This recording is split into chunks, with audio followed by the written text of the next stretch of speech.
Alrighty. Welcome back to Lenz Comic Corner Classic Last Non Classics. This is episode number 2378, and Doubleshot number 2272. I have basically it's two DC trades. One was a miniseries I have been wanting to talk about for a long time. Especially since people think that the one shot also featured this particular place that was the basis for the Arkham video game, but not really. It's loosely atmosphere-wise, but this book in particular, this is where they got inspiration from. This is Batman Arkham Asylum, Living Hell by Dan Slott. And you're thinking, Dan Slott, as in the writer of books like Basic Spider-Man, Fantastic Four. Yeah, he did some DC work. Yeah. I don't think a lot of DC work. Oh, he did some stuff. Not a lot per se. I mean, look at basically for Bat books. Aside from this miniseries, the only Bat books he worked on was Batman Adventures, Double Trouble, which is a classic book, Gotham Adventures. He worked on the missions of JLA Classified, JLA Secret Origins, Justice League Adventures, mostly TV comics. That's mostly what he worked on. I mean, the one he worked on the longest was probably Looney Tunes. As for Batman, this is probably his only in-canon book he ever wrote. Yep, this is the only one he ever did. Really? Yes, really. Yeah, like I said, it's the only book he ever worked on. Yeah,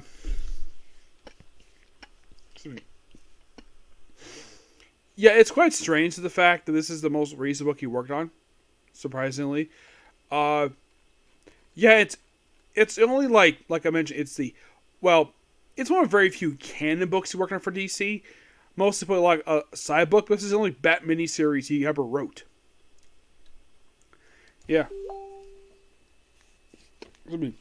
Mostly put this miniseries, I work is done by Ryan Snook. It's mostly all about Arkham Asylum and its inmates. Each issue is about different characters. Thanks to this miniseries, we have debut of several characters. One of whom actually appears in all three Batman Arkham Asylum video games, and has occasionally appeared since before and after the game came out. Aaron Cash. Yes, he makes his debut in issue 1. The whole thing about his backstory where he lost his hand thanks to Killer Croc. That's from the game. That's what the game adapted for here. The fact that he has Croc's hide as a wallet. Yes, seriously. He is dating a woman who is a psychiatrist there, who this actually is a character who's never appeared in the comics, and shockingly, this woman has never appeared outside this miniseries. That's one thing strange about this miniseries, that a lot of characters make first appearance in this very book do not appear again after this. As for the reason for it, aside from Aaron Cash, I don't know exactly the reason why, per se. Excuse me. But mostly put, like I mentioned, it just, like, this is basically, like, if you want, like, basically a back history of characters appearing in Arkham Asylum, this is the book you have. This book also has the character of Warren White, aka the Great White Shark. Yep, he made his debut in this very miniseries. And after this, the guy didn't do very much after this book wrapped up. Nope, popped up a couple issues of Detective, a couple issues of Gotham Underground, appeared for the Battle of the Cowl miniseries, 2 issues of that, 2 issues of Streets of Gotham, issue Batman, and that's it for him.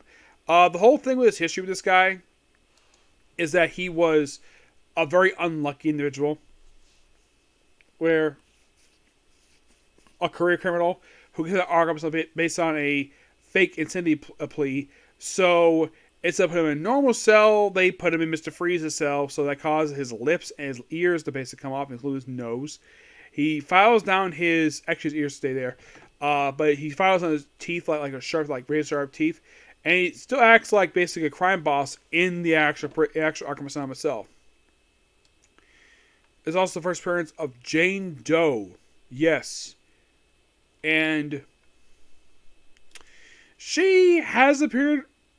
She actually had a role in the Manhunt feature for Batman Heroes of Gotham. Appeared in a few issues of Titans, and an issue of Batman and Robin. Yeah, and by the way, the Batman and Robin issue, that was her last appearance with Flashpoint. Yeah, that was her last time she appeared. Do not know the reason for it. Yeah, it's Pedro Tomasi's story, which is interesting. Yes. Next Cash also Death Rattler. He actually is one of the very few deaths in this series. Yes. Death Rattler is only here for a few issues. He's mostly like a serial killer. And there's also Lunkhead,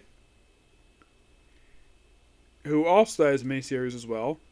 Let's see, it's also the dead Dr. Ann Carver, where she went on a romance with Aaron Cash. She basically wanted to do, but she got killed off in the opening issue by Jane Doe. I'll get to more of that. Also, appearance of Doodlebug.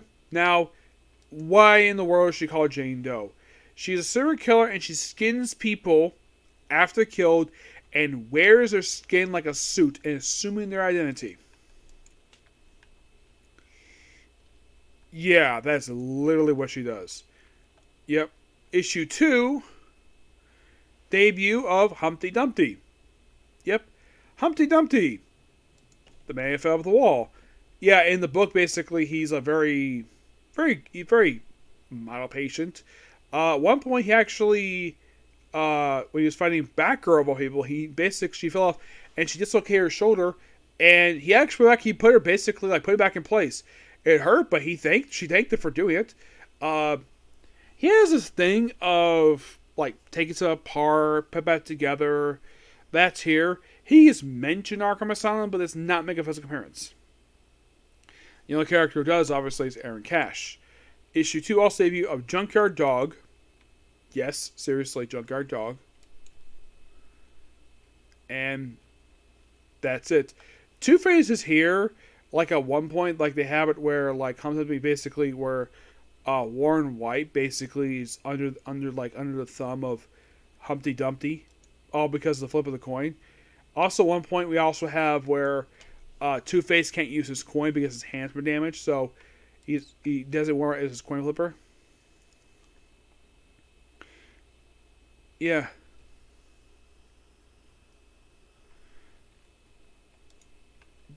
Yeah, in case you're curious, like, any more new characters? Well, in issue 5, they kill off Junkyard Dog, he dies. And then by issue 6, they kill off Doodlebug and Lunkhead. Yeah, the appearance here by Etrigan and Dean pops in this book, which is interesting.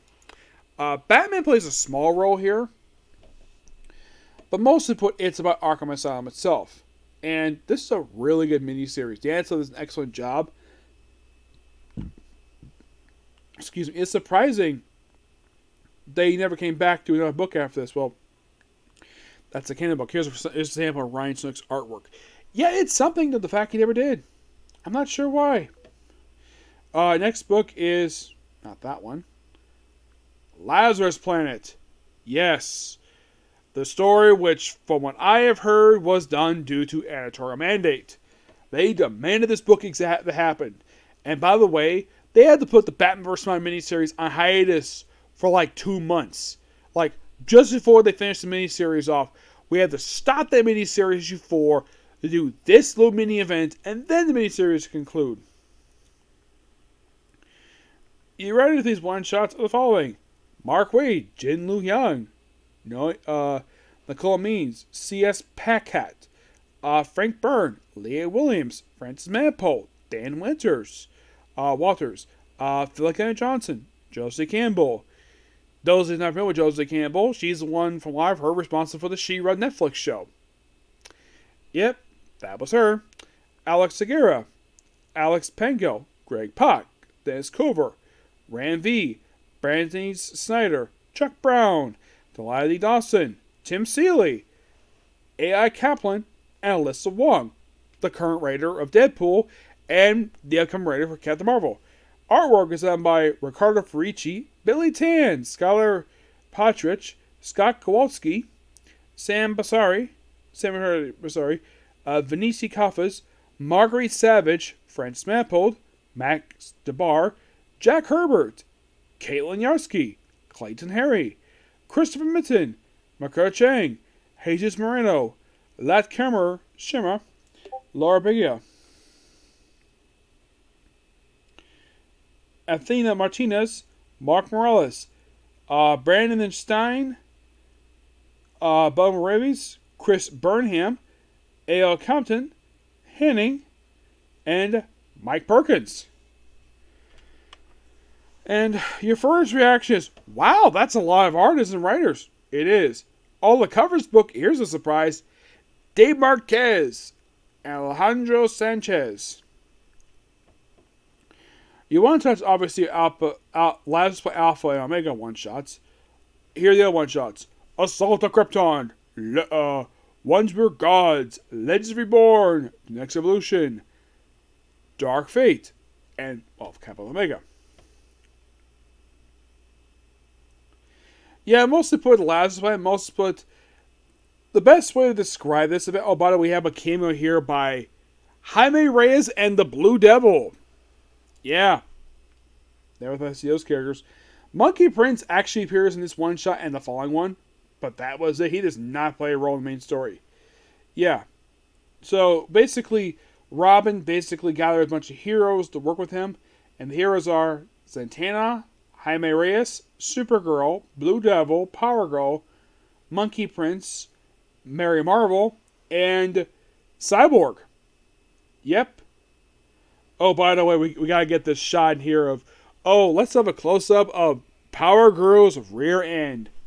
Because fan service in a semi-series event. And of course, there is references here to Mark Waid's awesomeness, that is the awesome series that is Batman Superman World's Finest. Reference in here. So, the best way to describe a lot of these one-shots, it's good. I do like the story in here. I don't think it's terrible. No. It's a very interesting story. My only slight problem with this is that it's literally used to sell a bunch of miniseries they're publishing right now. Like, there's a backdrop out in here for the Ensemble Doubleshot book. The three Wear Lens miniseries. The Vigil, City Boy, and there's one other one they're publishing right now. I know this book basically does set up that. Because it sets up those three miniseries pretty good. Excuse me. So it's The Vigil, City Boy, and Spirit World. Yeah, all three of those miniseries are set up in this very event. We also have another miniseries that actually is loose tie into Wonder Woman. Yep. Excuse me. Despite the fact some people were not really very pleased the fact this crossover happened, I read this again from start to finish because I read this when it came out fairly recently, like I think it was early this year, I think it was. Despite being editorial mandate, it's actually not that bad of a little mini event. I mean, unlike, let's say, with Night Terrors, where you have all the ongoing series that basically have series titles with this one, put them on hiatus for 2 months. This one, nope, it's just a series of one-shots. And they have a follow-up mini-series, which ties in with Wonder Woman, which is quite nice. And that's it. Now, I believe this character, Dreamer, I believe this is actually written by the woman who plays her on TV. Yes, I believe so. Yep. And I think she's from the Legion of Superheroes, I believe so. Yes, I believe she is. Mm-hmm. I think she made her debut in the pages of, I think it was John Kent's, Samantha Calloway, that's where she made her debut. Which, I kind of love this though, she would have been a better love interest for John than Jay.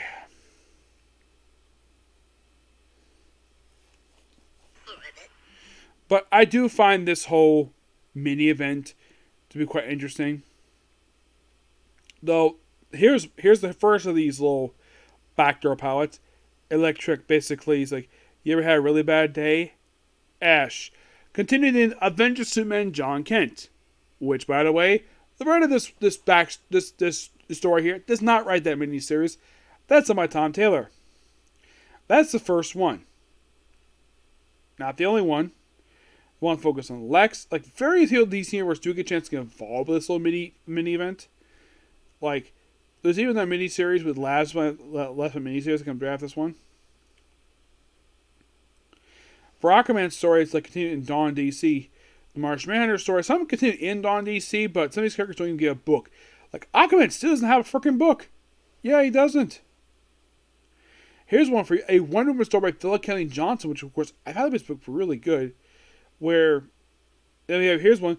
Typically containing Lazarus Planet, Revenge of the Gods. A miniseries that basically crossed over with Wonder Woman. There's one with the Shazam family. Where this one also continuing the very same miniseries. There's also one here where by Alex Segura, who does a story that features Renee Montoya, who's the commissioner of the GCPD, and does her story lead to anything? Of course, she comes to question briefly. Does it continue to the comics? Nope, it's just a standalone story. But it's not the only. Then we have a story featuring the City Boy. He teams with Nightwing. And this story continues in City Boy's continue this year. And the City Boy miniseries. There's even a Firestorm story in here, which all this does is set up the Doom Patrol book. I found this story really good. I really enjoyed the Firestorm book. Only the beginning, but who knows? We have a story even here with a Flatline, a girl who basically had a thing for. And we have a story known as The Vigil, written by Ram V. And this would continue also in a miniseries. Yep.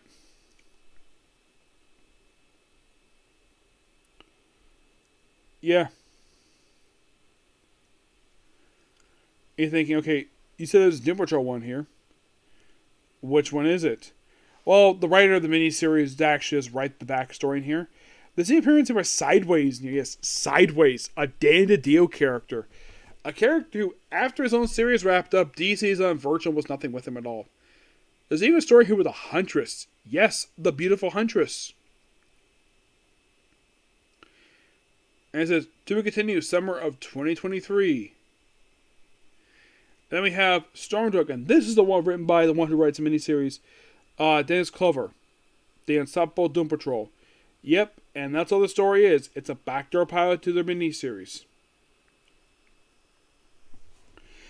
Like I said, it's not bad, per se. Then we have Circuit Breaker, continued in DC Bride 2023. Then we have, looks like a woman so-called the Envoy. Spirit World, obviously. She ends up with the Cassandra Cain Batgirl, which, love the artwork on her. Yes, love the artwork on her. Yep, to continue in Spirit number 1. And a makeup issue mostly put, and of course they also include the backup story in here for Monkey Prince, which most of his stories in here take place between some issues of his book. Like the second one takes place between issues 11 and 12. But as for the main Lazarus Planet itself, what do I give these one-shots? I'm going to give them a surprising 9 out of 10. Because I did enjoy these one-shots. I didn't think any were bad. No. Despite being forced on people to buy these one-shots, I, of course, didn't buy them. I read them online. I did not think they were terrible. I actually they're pretty good. And that's why I stands by it. Anything else on the way about it? Fine. If you think his one-shots are bad, fine. It's your opinion. I like these one-shots. But yeah, this particular view. I may not have time to do the comic card. I'll probably do more tomorrow. Okay, next view. Bye.